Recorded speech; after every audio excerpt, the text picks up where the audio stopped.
Assalamualaikum warahmatullahi wabarakatuh. Jumpa kembali di channel SMA Al Hikmah Surabaya, channel yang penuh dengan inspirasi dan makna. Pemuda hebat sejatinya adalah mereka yang siap menebar manfaat. Pada kali ini kami akan menyajikan bagaimana peran para pemuda kami SMA Al Hikmah Surabaya yang menebar manfaat di masyarakat sekitarnya, yaitu sebagai khotib Jumat dan sebagai imam salat Jumat di masjid-masjid sekitar sekolah. Luar biasa peran mereka di usia yang masih belia. Mereka sudah menjadi orang-orang yang benar-benar bermanfaat di masyarakatnya. Bagaimana aksi mereka? Yuk kita simak bersama hanya di channel SMA Al Hikmah Surabaya. Faqala Allah Ta'ala fi kitabil karim, ya ayyuhalladzina amanu taqullaha haqqa tuqatih wa la tamutunna illa wa antum muslimun. Ma'asyiral muslimin rahimakumullah. Puji syukur kehadirat Allah Subhanahu wa taala, karena dengan anugerah maupun inayahnya kita dapat diberikan kelonggaran waktu untuk melaksanakan ibadah salat Jumat. Dengan besar rasa syukur, marilah kita tingkatkan ketakwaan kita yang sebenar-benarnya, yakni melakukan apa yang diberitakan oleh Allah dan menjauhi segala larangannya. Sejalan dengan itu, pasti kita sangat mempunyai cita-cita, yaitu menggapai derajat kemuliaan di hadapan Allah Subhanahu wa taala. Jemaah salat Jumat yang berbahagia, hari kiamat pasti terjadi. Namun kapan datangnya, hari akhir atau hari pembalasan, itu hanya Allah Subhanahu wa taala yang mengetahui. Kendati demikian, muslim wajib mengimaninya, sebab meyakini atau mengimani datangnya hari kiamat merupakan salah satu rukun iman. Dalam Al-Quran, Allah Subhanahu wa taala berfirman dalam surat Al-A'raf ayat ke-187, yang artinya, katakanlah, sesungguhnya pengetahuan tentang kiamat itu adalah pada sisi Allah, dan tidak seorang pun yang dapat menjelaskan waktu kedatangannya selain Dia. Allah Subhanahu wa taala sendiri memerintahkan kepada Rasulnya jika ditanya tentang saat kiamat, hendaknya ia mengembalikan pengetahuannya kepada Allah Subhanahu wa taala, karena sesungguhnya hanya Dialah yang mengetahui kapan datangnya hari kiamat, yakni Allah Subhanahu wa taala mengetahui perkaranya secara jelas dan mengetahui pula saat terjadinya hari kiamat secara tepat. Nabi SAW bersabda, sesungguhnya hari kiamat datang menimpa manusia secara mendadak, sedangkan seseorang ada yang sedang memperbaiki kolamnya, ada pula yang sedang memberi minum ternaknya, ada pula yang sedang menjajakan barang dagangannya di pasar seraya menurunkan dan menaikkan timbangan. Ma'asyiral muslimin rahimakumullah. Tanda-tanda datangnya kiamat dijelaskan dalam Al-Quran maupun hadis. Dalam hadis sahih yang diriwayatkan oleh Imam Muslim disebutkan tanda-tanda kiamat kubra. Rasulullah SAW pernah bersabda, hari kiamat tidak akan terjadi sebelum kalian melihat 10 tanda yang mengawalinya, yaitu terbitnya matahari dari barat, dukhon atau kabut, dabbah atau binatang melata yang dapat berbicara, lalu keluarnya Ya'juj dan Ma'juj, munculnya Isa putra Maryam dan Dajjal. Lalu terjadinya 3 kali gempa hebat, yang satu terjadi di timur, 1 kali terjadi di barat, dan 1 kali lagi terjadi di Jazirah Arab. Dan munculnya api dari pedalaman daerah Aden yang menggiring manusia, lalu api itu ikut menginap bersama mereka dan beristirahat bersama mereka di tempat mereka beristirahat. Ma'asyiral muslimin rahimakumullah. Kiamat kubro adalah kiamat besar yang ditandai dengan tiupan sangkakala dari malaikat Israfil dan hancurnya seluruh alam raya. Setelah itu, Allah Subhanahu wa taala menghidupkan kembali seluruh manusia untuk dikumpulkan di padang mahsyar, guna dimintai pertanggungjawaban dan dihisab amal ibadahnya masing-masing. Dalam Al-Quran, Allah Subhanahu wa taala berfirman dalam surat An-Naml ayat 87, yang artinya, dan ingatlah hari ketika ditiup sangkakala, maka terkejutlah segala yang ada di langit dan segala yang ada di bumi, kecuali siapa yang dikehendaki oleh Allah, dan semua mereka datang menghadapnya dengan merendahkan diri. Ibnu Katsir menerangkan bahwa Allah Subhanahu wa taala menceritakan tentang dahsyatnya hari sangkakala ditiup pada tiupan yang pertama, yaitu tiupan yang membuat semua makhluk karena terkejut karena kedahsyatannya. Ma'asyiral muslimin rahimakumullah. Sangkakala dalam tiupan yang ketiga, Allah memerintahkan para malaikat untuk meletakkan semua roh pada lubang-lubang sangkakala. Kemudian malaikat Israfil melakukan tiupan padanya setelah semua jasad dan tubuh muncul dari kuburnya masing-masing dan dari tempat-tempatnya. Apabila tiupan dilakukan, maka berterbanganlah roh-roh itu. Roh orang-orang mukmin berkilauan mengeluarkan cahaya terang, sedangkan roh orang-orang kafir gelap atau hitam. Lalu Allah Subhanahu wa taala berfirman, "Demi kebesaran dan keagunganku, sungguh setiap roh harus kembali ke jasadnya masing-masing." Maka roh-roh itu datang kepada jasadnya masing-masing dan merasuk ke dalam tubuh mereka, sebagaimana racun yang merasuk menjalar di tubuh orang yang terkena patukan hewan beracun.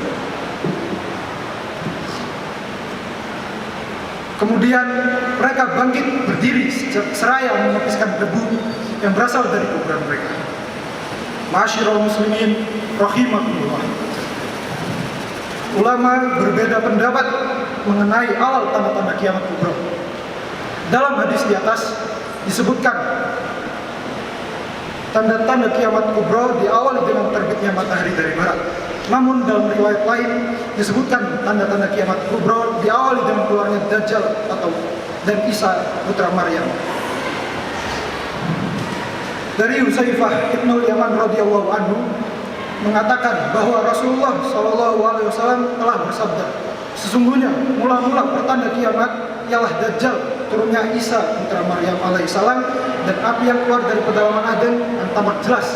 Api itu menggiring manusia ke tempat mahsyar dan ikut istirahat bersama mereka di tempat mereka beristirahat, dan munculnya dukhan atau kabut." Huzaifah radhiyallahu anhu lalu bertanya kepada Rasulullah, "Wahai Rasulullah, apakah yang dimaksud dengan dukhan itu?" Rasulullah SAW menjawab dengan membacakan firman-Nya, "Maka tunggulah hari ketika langit membawa kabut yang nyata yang meliputi manusia. Inilah azab yang pedih." Surat Ad-Dukhan ayat 10-11. Ma'asyiral muslimin rahimakumullah. Dalam surat Yasin ayat 65 menjelaskan tentang kesaksian kaki dan tangan serta dikuncinya mulut pada hari perhitungan atau hari kiamat. Pada hari itu mulut ditutup sehingga tidak dapat berkata bohong atau berdalih sedikit pun. Tangan akan berkata perihal perbuatan yang dilakukan di dunia, begitupun dengan kaki yang akan memberikan kesaksian terhadap apa yang dilakukan dahulu di dunia. Sehingga manusia tidak mungkin mengelak atas dosa yang telah mereka lakukan. Allah Subhanahu wa taala berfirman dalam surat Yasin ayat 65, "Pada hari ini kami tutup mulut mereka, tangan mereka akan berkata kepada kami, dan kaki mereka akan memberikan kesaksian apa yang dahulu mereka kerjakan." Demikian khutbah kali ini, semoga dapat membawa manfaat bagi kita semua, dan semoga Allah menyisikan kita semua menjadi hamba-hambanya yang mendapat ilmu, manfaat, dan kemuliaan hidup di dunia terlebih di akhirat kelak. Amin amin ya rabbal alamin. Aqulu qouli hadza wa astaghfiruhu li wa lakum fastaghfiruhu innahu huwal ghafurur rahim.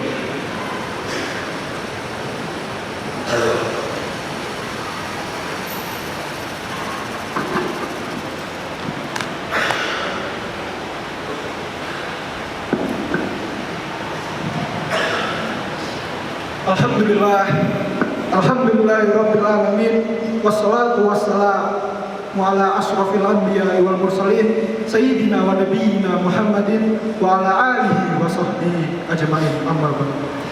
Faqala Allah ta'ala fi kitabil karim, ya ayyuhalladzina amanu taqullaha haqqa tuqatih wa la tamutunna illa wa antum muslimun.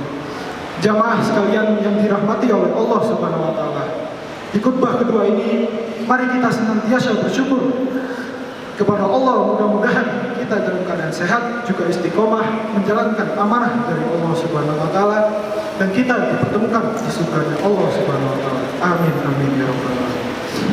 Inna Allaha wa malaikatahu yusholluna 'alan nabi ya ayyuhalladzina amanu shollu 'alaihi wa sallimu taslima.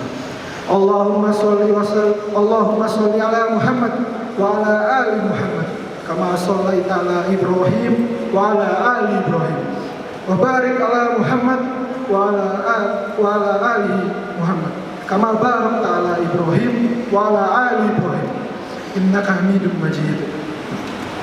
Allahumma fir lil muslimina wal muslimat wal mu'minina wal mu'minat al ahya'i minhum wal amwat innaka sami'un qaribun mujibud da'wah.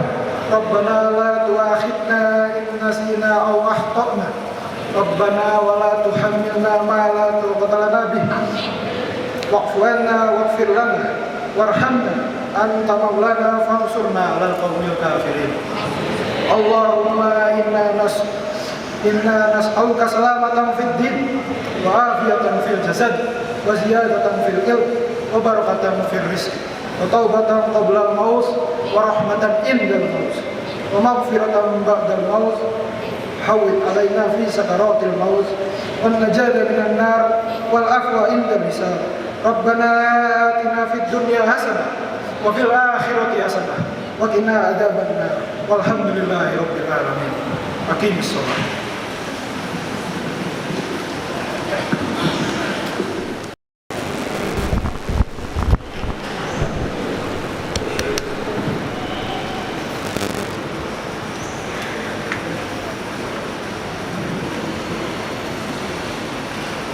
Allahu Akbar.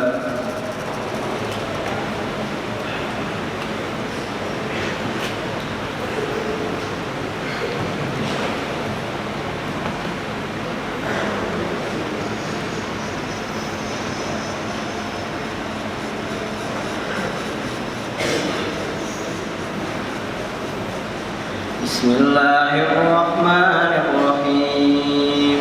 Alhamdulillahi rabbil alamin. Ar-Rahmanir Rahim. Maliki yaumiddin. Iyyaka na'budu wa iyyaka nasta'in. Ihdinas siratal mustaqim. Siratal ladzina an'amta 'alaihim ghairil maghdubi 'alaihim waladdallin.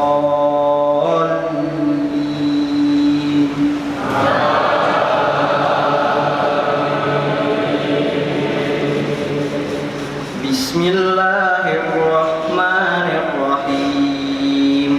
Wadduha wal laili idza saja ma wadda'aka rabbuka wa ma qala walal akhiratu khairul laka minal ula wala sawfa yu'tika rabbuka fatarda alam yajidka yatiman fa'awa wa wajadaka dhallan fahada wa wajadaka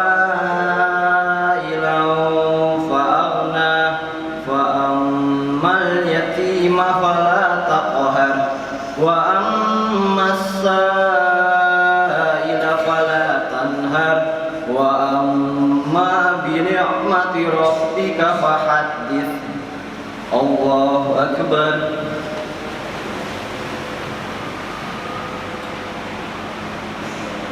Sami Allahu liman hamidah.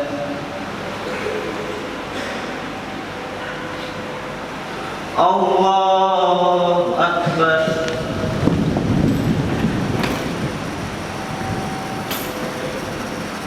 Allahu akbar.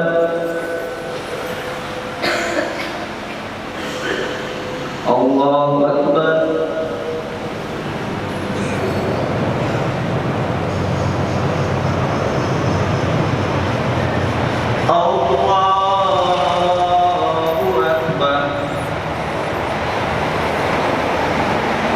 Bismillahirrahmanirrahim.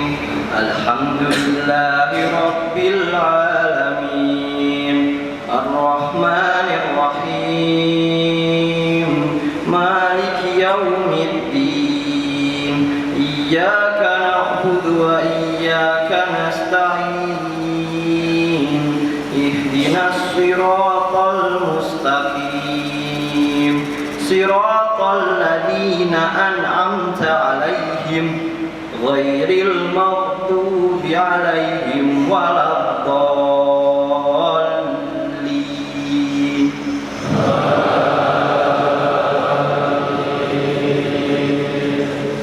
Bismillahirrahmanirrahim. Alam nashrah laka sadrak wa wada'na anka wizrak alladhi anqadha dhahrak wa rafa'na laka dhikrak wa inna ma'al usri yusra inna ma'al usri yusra fa idza faragta fansab wa ila rabbika farghab. Allahu akbar.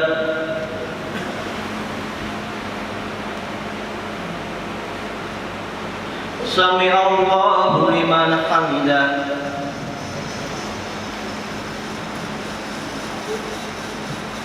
Allahu akbar.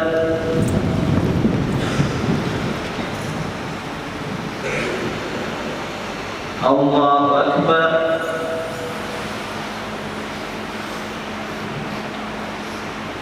Allahu akbar.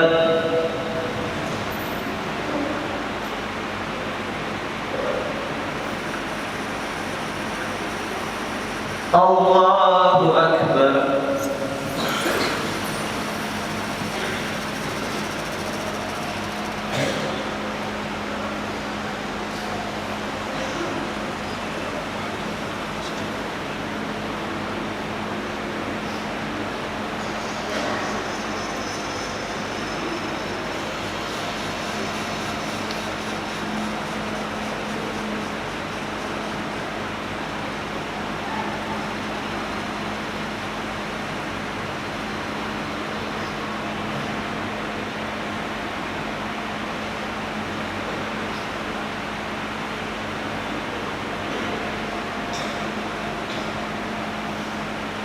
Assalamu